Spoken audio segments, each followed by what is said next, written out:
আমি আজি ওলাইছোঁ বিদেশ যাত্ৰালৈ বুলি। এয়া আমি ৰেডি আৰু আমাৰ বাকচ চাকচ একদম ৰেডি।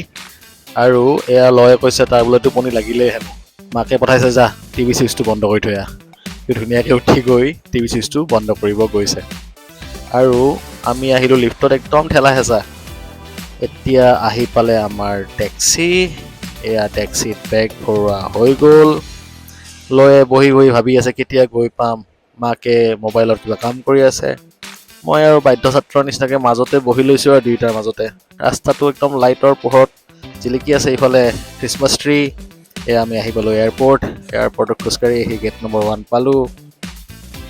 ইয়াৰ লগত মই পানী বটল আনোতে লয়ে ক'লে যে ময়ো মেচিনটোৰ পৰা বস্তু উলিয়াম। সি নিজে চেষ্টা কৰি আৰু মোবাইলেৰে স্কেন কৰি কিবা এটা উলিয়ালে।